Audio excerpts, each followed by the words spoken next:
అందరికంటే ఎక్కువగా అంటే తక్కువ పాయింట్లు సాధించి తక్కువ ఫీట్స్ వదిలేసి 9 పాయింట్లతో విన్నర్ గా నిలిచారు హిమబిందు. కంగ్రాచులేషన్స్, మీరు గెలుచుకున్నారు శుభమస్తు షాపింగ్ మాల్ వారి గిఫ్ట్ వచ్చారు. మన నెక్స్ట్ రౌండ్ మనసులో మాట.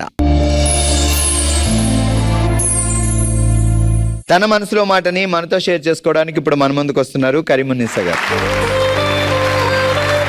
ఎలా ఉన్నారు? బాగున్నాను సార్, మీరు ఎలా ఉన్నారు? నేను చాలా బాగున్నాను. ఇది మన జెమినీ ఫ్యామిలీ, మన కుటుంబం. సో ఏం జరిగింది చెప్పండి. మా మమ్మీ డాడీకి నేను మ్యారేజ్ అయిన 20 years కి పుట్టానన్నమాట. పిల్లల కోసం ఎంతో వెయిట్ చేసి చాలా వెయిట్ చేశారు. ఓకే, చాలా వెయిట్ చేశారు. చాలా మంది పిల్లల్ని కూడా పెంచారు. వాళ్ళకి పెళ్లిళ్ళు చేశాక వాళ్ళు డెలివరీ టైంలో మా మమ్మీ డెలివరీ అయింది. దాదాపు మనవరాలు ఏజ్ అన్నమాట. అచ్చా, పిల్లల్ని పెంచుకొని పెద్దగా చేసి పెళ్లి కూడా చేశారు. నమ్మకం పోయింది వాళ్ళకు, ఇంకా పిల్లలు పుట్టారు అనుకుని. సో ఇంకా పుట్టరు అనుకొని వేరే వాళ్ళని ఎంత మందిని పెంచుకున్నారు? మా మమ్మీ సైడ్ 2 members, మా డాడీ సైడ్ 2 members. 4 పిల్లల్ని పెంచారు. మ్యారేజ్ కూడా చేశారు. వాళ్ళు ప్రెగ్నెంట్ అయ్యే టైంలో మా మదర్ ప్రెగ్నెన్సీ వచ్చింది. ఓకే, చాలా హ్యాపీగా ఫీల్ అయ్యారు. ఆ తర్వాత నేను పుట్టాను. నేను కాలేజ్ చదివే రోజుల్లో మా డాడీ చనిపోయారు. మిమ్మల్ని చాలా గారాబంగా చూసుకున్నారు. చాలా చాలా. నాన్నగారు ఏం చేసేవారు? వర్క్, బిజినెస్ చేసేవారు. అమ్మ ఇంట్లో ఉండేవారు. అమ్మ హౌస్ వైఫ్ అండి. సో ఇప్పటికీ పెంచిన వాళ్ళు ఉన్నారమ్మా? వాళ్ళు ఉన్నారు. అందులో 2 members నన్ను దగ్గర తీసుకుంటారు, బాగానే చూసుకుంటారు. పర్లేదు. ఏమైంది నాన్నగారికి? ఏంటి? నాన్నగారికి యాక్సిడెంట్ అయ్యి బ్యాక్ బోన్ సర్జరీ. ఎక్కడ యాక్సిడెంట్? ఎలా జరిగింది? మా ఊరు అయితే వేంపల్లి, అక్కడ యాక్సిడెంట్ జరిగింది. ఆయన బైక్ మీద వెళ్తున్నారా? ఆయన నడుచుకుంటూ వెళ్తున్నారు. వేరే వాళ్ళు బైక్ తీసుకుని డాష్ ఇచ్చారు. నాన్నగారికి బ్యాక్ ప్రాబ్లం అయి చనిపోయారు. 4 years తర్వాత చనిపోయారు. అప్పటికి నా కాలేజ్ డేస్ అవి. ఆ తర్వాత ఫైనాన్షియల్ గా ఇంటిని రన్ చేయడం పర్లేదు. నాన్నగారు సంపాదించిన ఆస్తి ఉండేది. అది కాక నేను స్కూల్లో టీచింగ్ చేసేదాన్ని. కాలేజ్ అయిపోయిన తర్వాత మీరు టీచర్ గా జాయిన్ అయ్యాను. లేకపోయినా నాన్నగారు సంపాదించింది ఉండేది. సో ఎవరి మీద డిపెండ్ అవ్వకుండా హ్యాపీగానే ఉండేవాళ్ళం. సో అలా నాన్నగారికి ఈ ఇన్సిడెంట్ అయిన తర్వాత మీరే రెడీ అయిపోయిన తర్వాత కాలేజ్ లో పార్ట్ టైం జాబ్ చేస్తూ ఉన్న దాంట్లో అమ్మ మీరు అడ్జస్ట్ అయ్యి ఇంటిని నడుచుకుంటూ వెళ్ళారు. ఓకే, చాలా కొద్దిగా ప్రశాంతంగానే హ్యాపీగానే ఉన్నాం. ఆఫ్టర్ 2 years తర్వాత, నాన్న చావు తర్వాత, COVID-2లో మా మదర్ చనిపోయారు సడన్ గా. కోవిడ్ అటాక్ అవ్వడం వల్ల? కోవిడ్ కాదు, మళ్ళీ సేమ్ బ్యాక్ బోన్. ఆవిడైతే ఇంట్లోనే పడిపోయింది. కానీ మా అన్లకి ఏంటో తెలియదు కానీ సేమ్ బ్యాక్ బోన్ ఆపరేషన్, అది ఫెయిల్యూర్ అయింది. ఇంకా చనిపోయారు. అప్పటికి నాకు ఇంకా మ్యారేజ్ అవ్వలేదు. ఆ తర్వాత మా రిలేటివ్స్ మా మదర్ చనిపోయిన తర్వాత మ్యారేజ్ చేశారు. ఎవరైతే అమ్మ వాళ్ళు పెంచి పెద్ద చేస్తారో వాళ్ళు.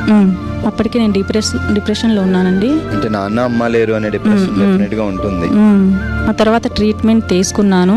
తర్వాత నాకు ప్రెగ్నెన్సీ వచ్చింది. మీరు హెవీ డిప్రెషన్ కి వెళ్ళిపోయారా ట్రీట్మెంట్ తీసుకునే? అవును సార్. ఇది అమ్మకు కూడా ఇలా జరిగేసరికి? అదే కాక వాళ్ళతో చాలా అఫెక్షన్ ఉండేది నాకు.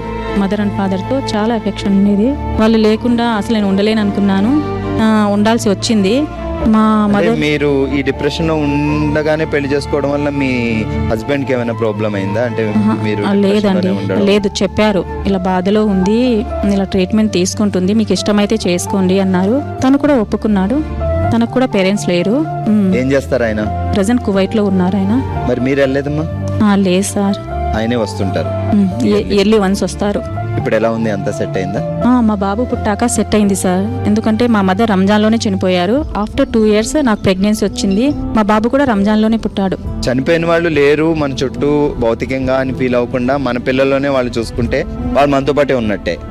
ఇప్పుడు ఎలా ఉంది? అంత బానే ఉందా? బాబుకి ఎన్ని ఇయర్స్ ఇప్పుడు? 2 years సార్. వాడికి అన్ని మా అమ్మ బుద్ధిలో వచ్చినాయి సార్. నేను సేమ్ అలాగే. అసలు వాడు ఫేస్ కట్ కూడా సేమ్ మమ్మీ లాగే ఉన్నాడు సార్. ఏం పేరు పెట్టారు? అమ్మ పేరేనా? జాన్ అజిముల్లా అని పెట్టాను. అమ్మ పేరు అజిమునిసా, బాబు పేరు అజిముల్లా. అమ్మాయి ఉంటుందేమో అనుకున్నాను, కానీ అబ్బాయిగా వచ్చింది. అమ్మాయినా అబ్బాయినా? అమ్మ మళ్ళీ అమ్మాయిగా ఎందుకు పుట్టాలి? సో అబ్బాయిగా పుట్టొచ్చు కదా ఈసారి. అవును సార్. ఎందుకంటే లేడీస్ అనుకుంటారు చాలా కష్టాలు భరించిన తర్వాత అబ్బా ఈ ఆడజన్మ వద్దు, నేను అబ్బాయిగా పుడితే బెటర్ అని అనుకుంటారు కొంతమంది కష్టాల్లో బాగా ఉన్నప్పుడు. సో వాళ్ళ జీవితం. మా అమ్మ కూడా అదే అనేది, వచ్చే జన్మలో నేను అబ్బాయిగానే పుడతాను, ఇన్ని కష్టాలు ఆడవాళ్ళకే ఉంటాయి అనేదంట. నేను ఎలా అనుకునేవాడిని, అమ్మాయిగా పుట్టినా అబ్బాయిగా పుట్టినా అమ్మాయి మన కడుపును పుట్టారని మనం ఫీల్ అవ్వాలి. అప్పుడు వాళ్ళు మనతోటే ఉంటారు. అవును సార్, అది నిజమే. ఇప్పుడు హ్యాపీగా ఉన్నారమ్మా? చాలా హ్యాపీగా ఉన్నాను సార్. మా బాగా బాబు ఫోన్ చేస్తుంటారా? చేస్తుంటారు. ఎక్కడున్నా సరే పిల్లల కోసం ఫ్యామిలీ కోసం ఆయన కష్టపడుతున్నారు కాబట్టి సో మీరు కూడా అప్పుడప్పుడు వెళ్ళొచ్చు కదా, మీరు బాబు కూడా ఎప్పుడైనా? అంటే ఇప్పుడు నేను వెళ్తాను సార్, బాబు కొంచెం పెద్ద అయితే వెళ్తాను, ఆయన కూడా ఇంకా దగ్గరలో వస్తారు. ఓకే, సూపర్ మా.